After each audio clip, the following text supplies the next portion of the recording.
Hello and welcome to the Atoll, your home for Waterworld fandom. In today's collecting video, we'll be taking a look at an assortment of Waterworld items from my collection. Items that haven't necessarily fit into any of the other collecting videos in the past, so a bit of a buffet of Waterworld collecting here today. And hopefully each of these items will lead us into deeper conversations about the film and the Waterworld universe in general. So without further ado, let's look at some random Waterworld collectibles. So, first up in today's smorgasbord, let's have a look at some posters, starting with this surprisingly recently printed promotional flyer for the 2019 Waterworld Arrow Blu-ray DVD. Yeah, this 7.5 by 9 3/4 inch poster was probably meant to hang in the window of a local physical media retailer, a storefront that is less and less common these days. And as you can see, this small advertisement poster is pretty much a one-for-one of the Arrow DVD cover, displaying the artwork created by Paul Shipper, which has a very nice vibrant color palette and obviously takes a lot of inspiration from the master Drew Struzan, who actually did create some mock-up posters for Waterworld back in 1995.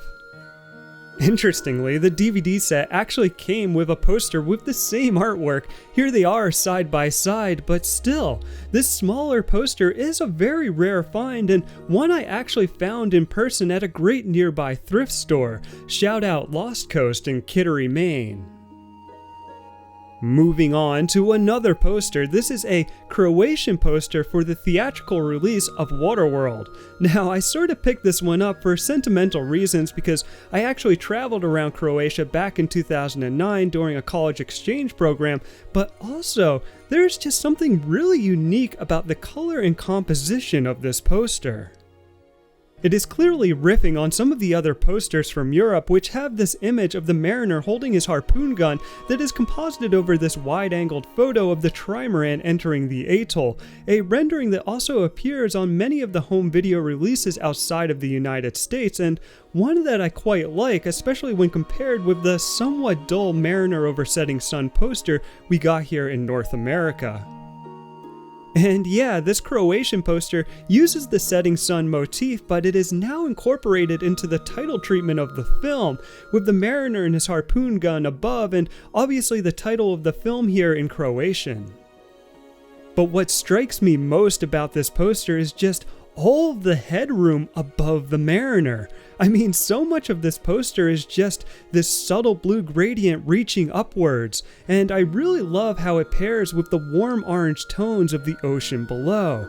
I think it's actually quite striking in its simplicity. Now, I have to say, I did some additional research on Waterworld movie posters specifically from Eastern Europe, and I came across this very similar poster from Romania, which has a more saturated and remarkably pink ocean, but also has some text at the top here with Costner's name and this slightly altered tagline that reads something like, "Beyond the horizon lies the secret to a new beginning. Will you discover it?" So it is very curious that the Croatian poster did not get the same text. And while we're on the very niche topic of Eastern European Waterworld posters, I also came across this Czech poster which has this long tagline that translates to something like an American movie where humanity's greatest hopes and darkest nightmares become reality, which you will remember was actually a line I pointed out from one of the press release packets I covered last year.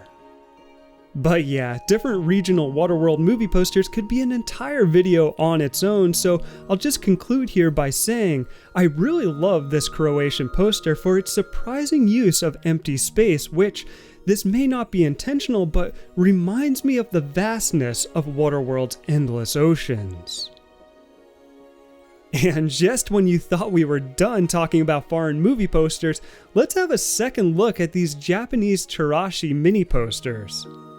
Now, longtime viewers will know that I actually talked about these back a few years ago in my Japanese Waterworld collecting video, but at the time I only had this slightly bizarre one with the trimaran and a submerged Statue of Liberty.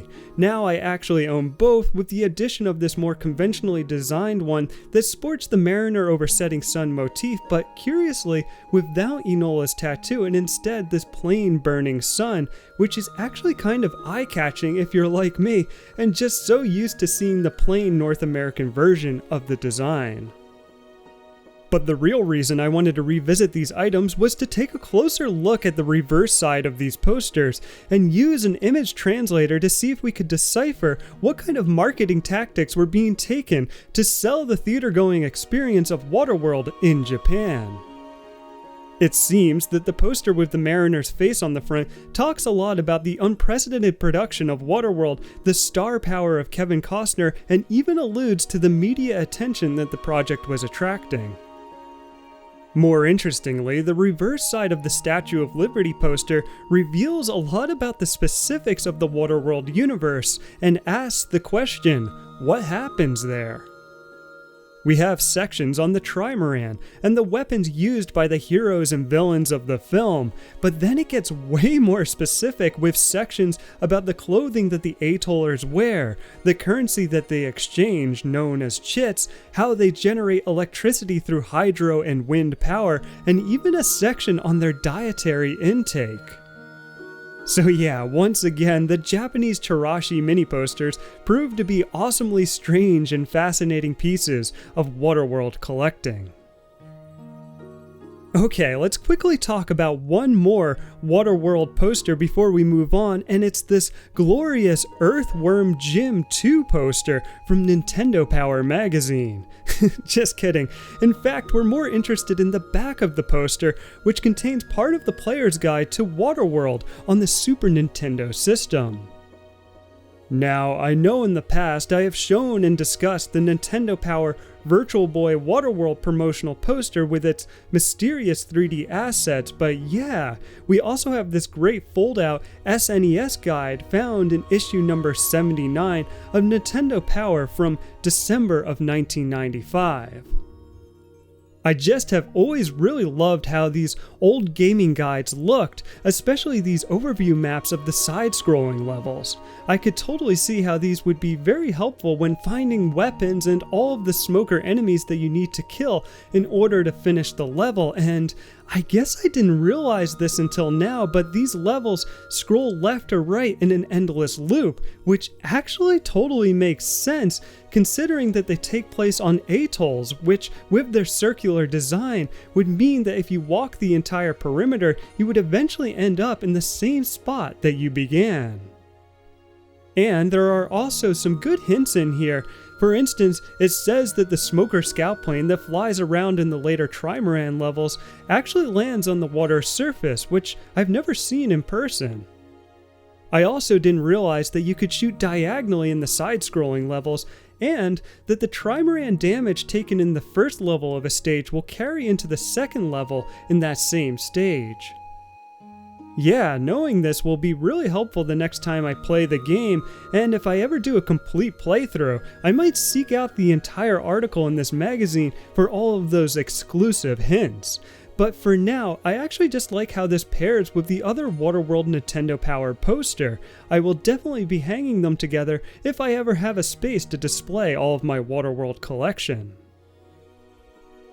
Okay, let's move on from posters and have a look at this very rare Waterworld pin.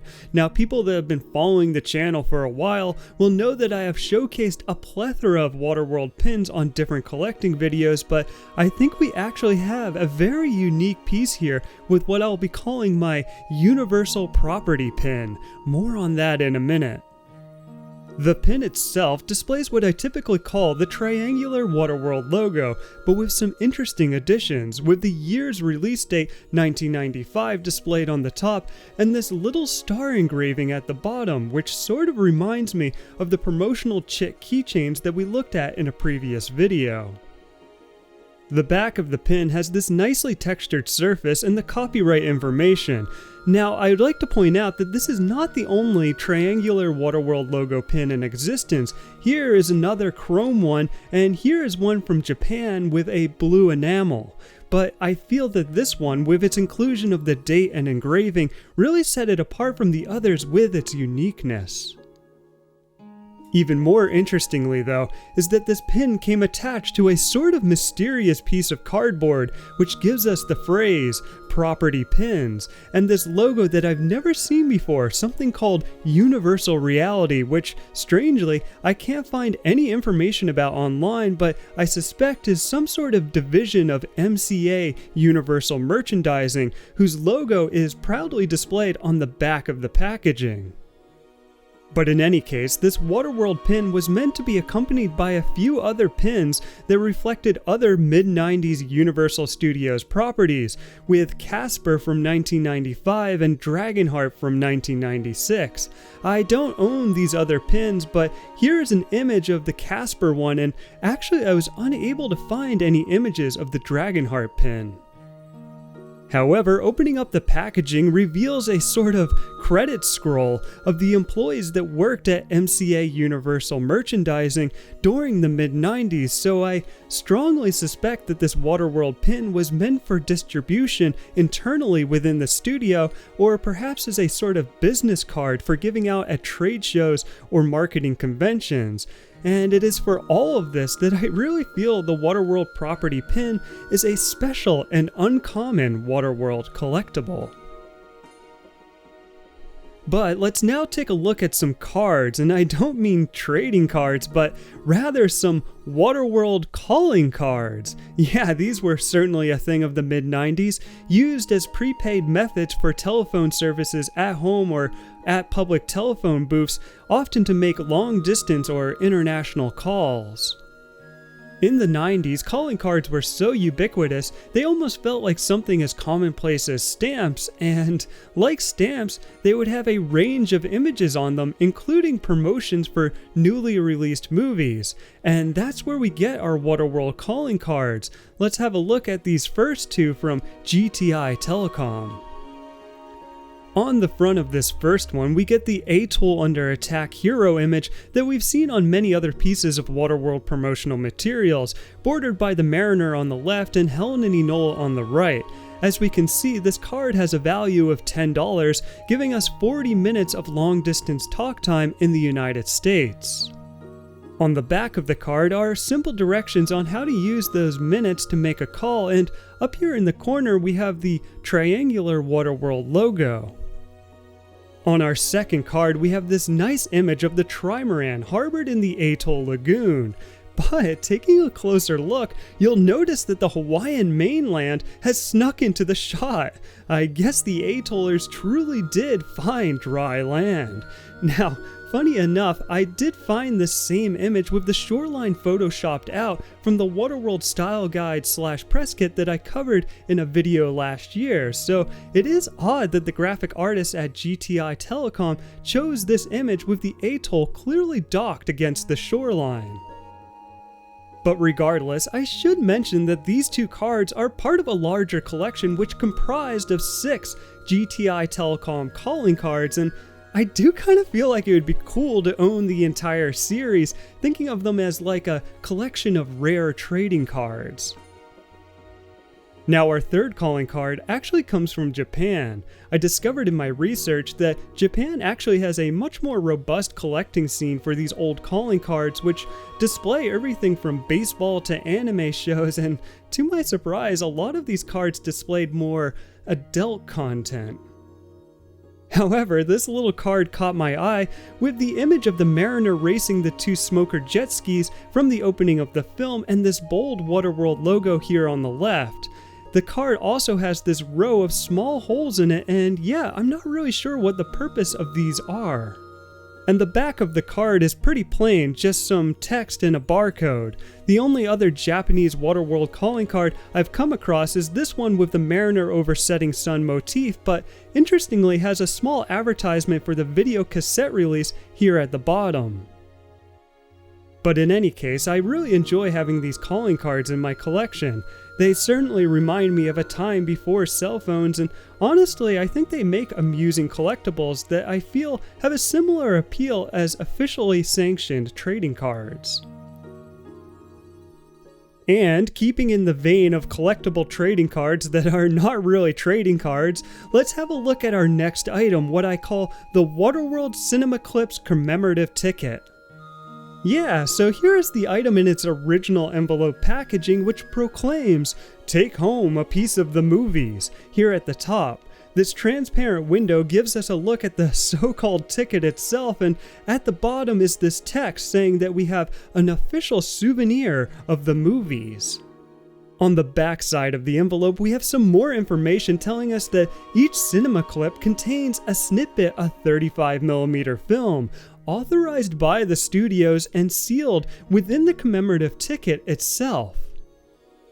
But now, let's have a look at that ticket. On the front, we have the Universal logo, the Atoll under attack image along with the Mariner, and in the center, embedded into the ticket, is a 35mm clip of celluloid with a shot of the Mariner, Helen, and Enola on the deck of the Trimaran.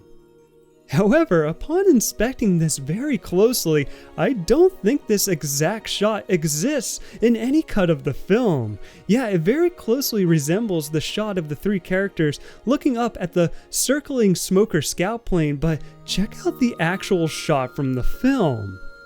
You will notice that it's a slightly lower camera angle with tighter center frame blocking of the characters, so I have to suspect that the frame displayed here is from an unused or alternate take, or perhaps came from the lens of Ben Glass, the still photographer on the set of Waterworld. So it's just kind of funny that this so-called 35mm film clip is not actually from the film.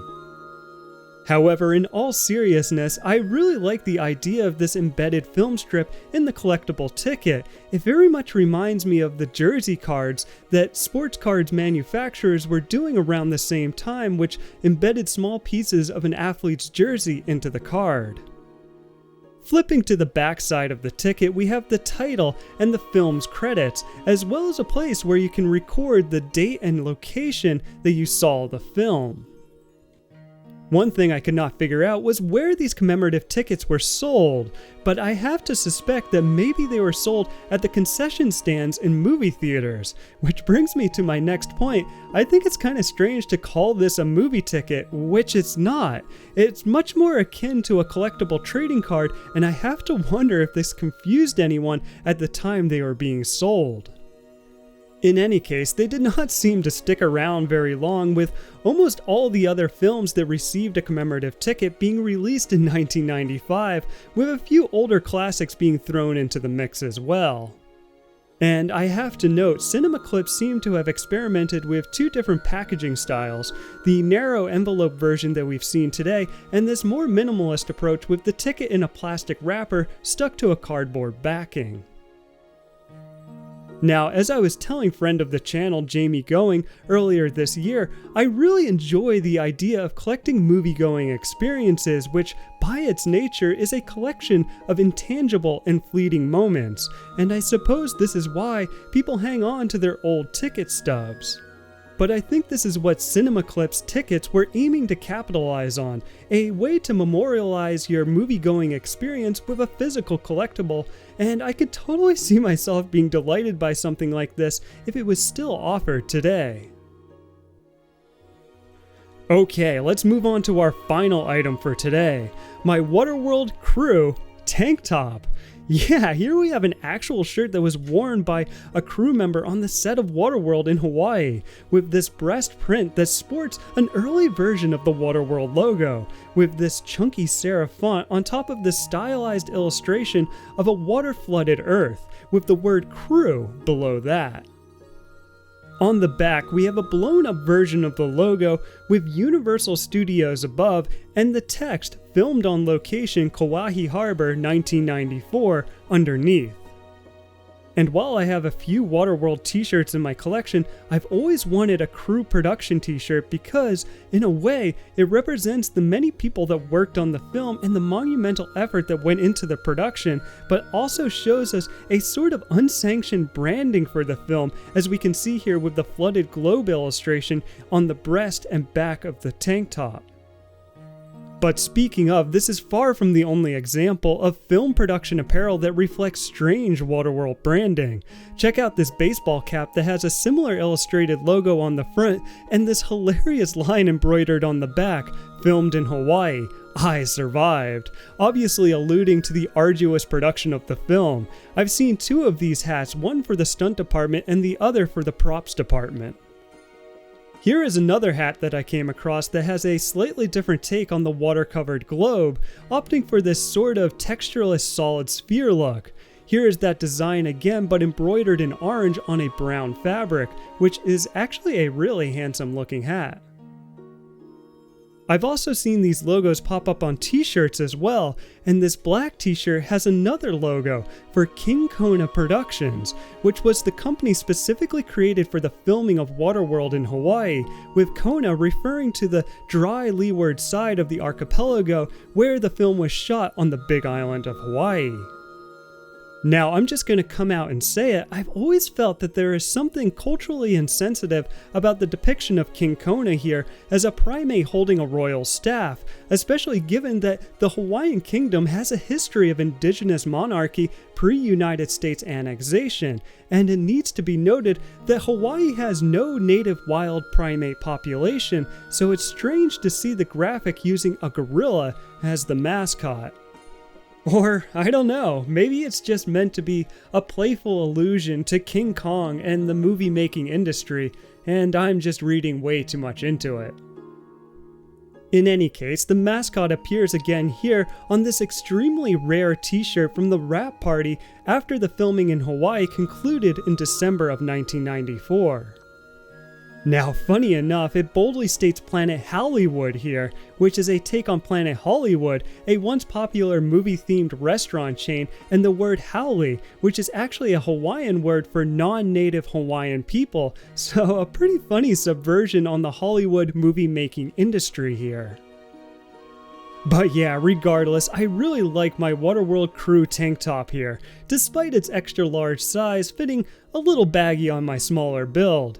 It's just cool to have this unique keepsake that really harkens back to the actual film crew of Waterworld, the very people that put their efforts and talents into creating this film that we're still talking about nearly 30 years later.